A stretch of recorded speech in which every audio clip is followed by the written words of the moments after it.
Assalamualaikum warahmatullahi wabarakatuh, sobat pejuang jalanan semua. Wahsy bin Harb al-Habsyi, atau yang lebih dikenal dengan Wahsy, adalah merupakan seorang budak berkulit hitam yang berasal dari Habsyah, Ethiopia. Beliau merupakan seorang budak dari Jubair bin Mut'im, seorang bangsawan dari suku Quraisy.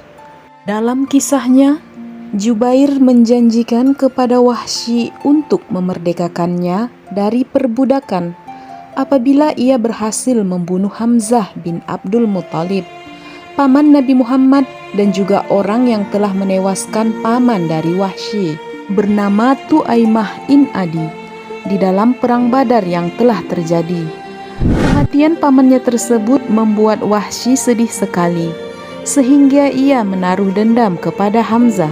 Seperti diketahui, Wahsy tidaklah terlalu pandai di dalam peperangan, namun ia dikenal akan kemahirannya melempar tombak atau lembing. Jarang sekali lembing yang dilemparkannya meleset dari sasaran.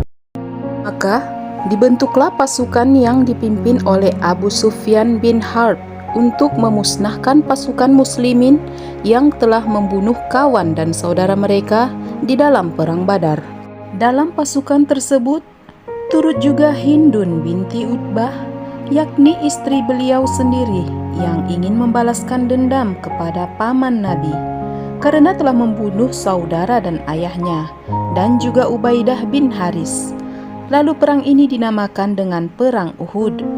Dalam perjalanan ke Uhud, Hindun membangkitkan semangat Wahsy sambil berkata, "Wahai Abu Dasamah, sembuhkanlah luka kami, tuntutkan bela dari Muhammad atas kematian bapak, paman, dan saudara kami."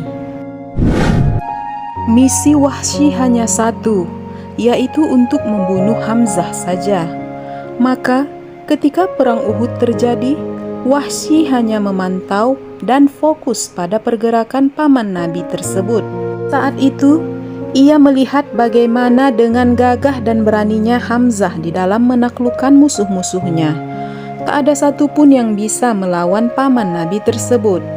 Seperti yang diketahui, Hamzah digelar dengan singa Allah. Berkat ketangkasan dan kepiawaiannya di dalam berperang, beliau bagaikan unta kelabu, merobohkan lawan-lawannya dengan pedang tanpa hambatan. Ketika Wahsy bersembunyi di balik batu, ia menunggu momen yang tepat ketika nanti Hamzah mendekat dengan posisinya. Dan di saat itulah seorang penunggang kuda pasukan Quraisy bernama Siba bin Abdul Uzza datang dan menantang Hamzah. Ia berkata, "Lawanlah aku wahai Hamzah," tantang Siba. Dengan cekatan, dengan sekali tebasan saja, Siba sudah tersungkur bermandikan darah di hadapan Hamzah. Telah dirasa pas, langsung saja Wahsy melemparkan lembing tepat ke arah perut Hamzah di bagian bawah, tembus ke selangkangannya. Tempat melangkah dengan berat, namun akhirnya singa Allah tersebut pun tumbang, kemudian jatuh dengan lembing yang masih bersarang di tubuhnya.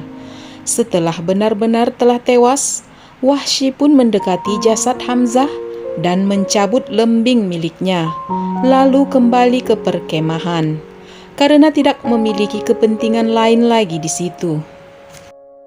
Hindun yang mengetahui tewasnya Hamzah lantas mendekati jasad paman Nabi tersebut untuk membalaskan dendamnya. Dibedahnya perut paman kesayangan Nabi Muhammad, lalu diambilnya hati, lantas dikunyah oleh Hindun, namun dimuntahkan kembali olehnya. Usai pertempuran, Wahsy bebas dari perbudakan.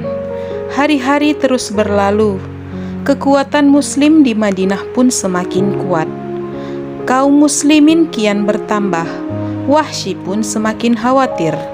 Ketakutan dan kegelisahan selalu menghantuinya. Ia pun berniat untuk melarikan diri ke kota Taif, mencari tempat yang aman.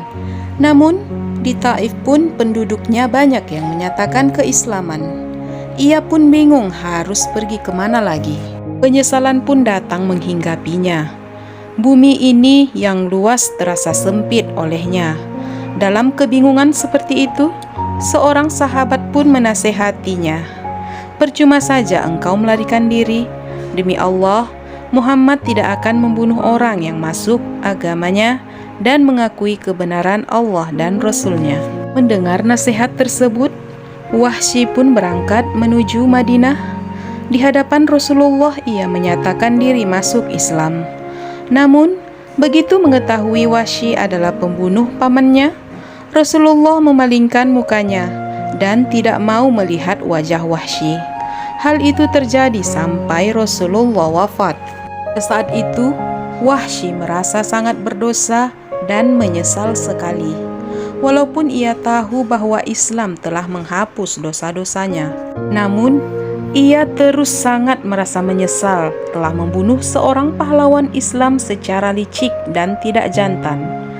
Wahsy pun berniat untuk menebus kesalahannya. Setelah Rasulullah wafat, pemerintahan beralih ke tangan Abu Bakar As-Siddiq. Saat itu, Abu Bakar bersiap untuk memerangi Musailamah yang telah memurtadkan Bani Hanifah dari Najd dan memproklamirkan dirinya sebagai nabi palsu. Pertempuran ini terjadi di tahun 634 Masehi yang disebut dengan Pertempuran Yamamah. Dalam perang tersebut, Wahsy tidak ingin menyia-nyiakan kesempatan. Ia bertekad untuk menebus dosa-dosanya dengan turut memerangi kemurtadan. Tak lupa ia membawa tombak yang digunakannya dahulu untuk membunuh paman Nabi. Dalam perang tersebut, Wahsy berhasil membunuh Musailamah dengan tombaknya, dibantu dengan orang Ansor. "Sungguh dengan tombak itu aku telah membunuh sebaik-baiknya manusia, dan aku berharap semoga Allah mengampuniku, karena dengan tombak itu pula aku telah membunuh seburuk-buruknya manusia," ucap Wahsy di hadapan pemuda Ansor. Demikianlah kisah Wahsy, seorang pria yang menggunakan tombaknya di atas dua niat, yang akhirnya berujung pada pertaubatannya. Semoga kita bisa mengambil hikmah dari kisah Wahsy tersebut. Akhirul kalam, Assalamualaikum warahmatullahi wabarakatuh. Salam pejuang jalanan.